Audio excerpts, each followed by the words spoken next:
You've ever read a line in a book or maybe hear a lyric in a song and it just gives you goosebumps? It feels like straight up magic, right? Well, it's not magic, it's craft. And today we're going to open up the writer's toolkit and see exactly how they pull it off. I mean, think about it. When a great story just grabs you and doesn't let go, it feels so effortless, right? Like a perfect piece of music.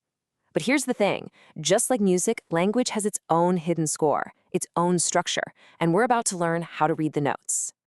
So, here's the big question, the one that seems almost impossible to answer.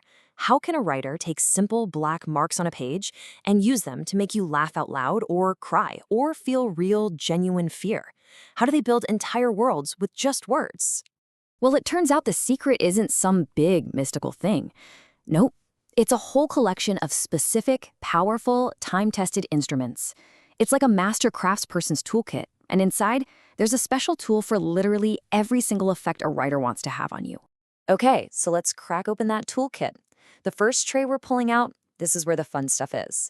These are the tools that kind of bypass your logical brain and go straight for the gut, for your senses. And we're going to start with the most playful one of them all, sound. Onomatopoeia. Seriously, it's just a fun word to say, isn't it? And it's exactly what it sounds like. It's when a word is the sound it's describing. Think about it. The buzz of a bee, the tick-tock of a clock, that sudden knock-knock at the door. It doesn't get more direct than that. It's language at its most raw. But look, writers don't just want you to hear the world they're building. They want you to live in it. And to do that, they've got to pull out one of the big guns, a tool that's about creating a whole universe inside your mind using all the senses. Yeah, we're talking about imagery, and you can think of it like a control panel for your brain. With visual imagery, a writer can make you actually see that busy coffee shop. With auditory imagery, like that famous knock from Macbeth, you can hear what's happening. Gustatory imagery, you can almost taste that totally addictive Turkish delight from The Lion, the Witch, and the Wardrobe. Olfactory lets you smell the pine needles in an ancient forest, and tactile makes you feel that sun beating down. And just like that, bam, a whole world comes to life just from words. All right, let's slide that first tray closed and pull out the next one. Now, these tools, these are all about being clever. They're about playing with our expectations. They create these little sparks of interest by smashing two things together that shouldn't work, but somehow they totally do.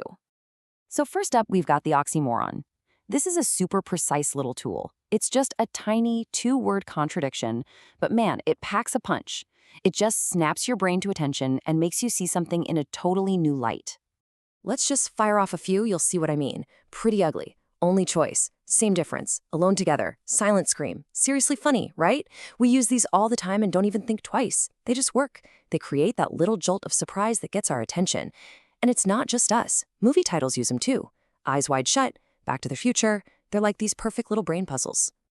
Okay, so if an oxymoron is like a quick, sharp jab, then a paradox, well, that's the more thoughtful, complex uppercut. It's not just two words, it's a whole statement that at first glance seems like complete nonsense. But if you just sit with it for a second, a much deeper truth starts to unfold. Okay, check out this classic example. You've probably heard it before. Nobody goes to that restaurant anymore, it's too crowded.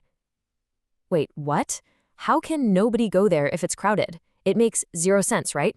But the deeper truth is that the speaker means their kind of people, their social circle, don't go there anymore because it got too popular with everyone else.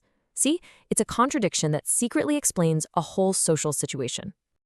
All right, time for the third tray. So we've done senses, we've done contradictions. Now we're going deep. These are the tools that writers use to, well, basically crack open a character's head and let us see all the gears turning inside. And we're going to start with one called personification. And it's pretty much exactly what it sounds like. It's when a writer gives human traits, feelings, actions, you name it, to something that isn't human, an object, an animal, even a big idea. It's an amazing way to make the whole world of the story feel more alive, more relatable. I mean, a super simple example is a line like, "The sun smiled down on us." Obviously, the sun doesn't have a face, it can't smile. But you immediately feel the warmth and the happiness of that day. And hey, if you want a perfect modern example, just think about the movie Inside Out. They literally turned emotions like joy and sadness into the main characters. That's personification big time. Okay, so giving an emotion a personality is one thing. But how do writers let us hear what a character is really thinking? I mean, their private, unfiltered thoughts. Well, for that, they have a whole set of very specific, very cool tools. This chart really lays it all out, and the main difference between all of these is who are they talking to? So a soliloquy, that's your classic to be or not to be. The character is all alone on stage just spilling their guts. A dramatic monologue is a little different. They're talking to someone, but that other person is silent. It's all about revealing themselves. Then you've got the interior monologue, which is just the pure, messy, chaotic stream of thought inside someone's head. And finally, the aside. This one's fun. It's that quick, sneaky comment a character makes directly to us, the audience, like they're sharing a little secret. And that brings us to the last tray in the toolkit. And honestly, this one might just hold the most powerful and important tool of all. This is the one that gives a story those deep, rich layers of meaning that stick with you forever. We are talking about symbolism. And it's actually a pretty simple idea at its core. It's when a writer uses a simple physical thing, an object, a color, you name it, to represent a much bigger, more abstract idea. Think of it like a secret code, a kind of shorthand for huge concepts like love or death or freedom. And the cool thing is, you're already an expert at reading symbols. You see them every single day. Nobody has to tell you that a red rose means love, right? Or that a dove means peace. And you definitely know what skull and crossbones means. Writers are just tapping into that same power, using it to pack their stories full of extra meaning. So there you have it, from the simple buzz of a bee to the deep meaning of a symbol. Every single tool in this kit has a specific job to do, whether it's to build a world, spark an emotion, or reveal a hidden truth. The whole toolkit is basically a set of keys designed to unlock our imagination. And you know, the best part about all this toolkit isn't just for Shakespeare or some literary genius. It's for all of us. Because once you know what to look for, I promise you, you'll start seeing these tools everywhere. In your favorite movies, in the lyrics of a song, even in a great speech.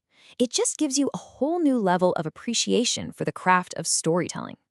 It's kind of like you've just learned how to read the source code behind your favorite stories. And when you can see how it's all put together, the magic doesn't go away.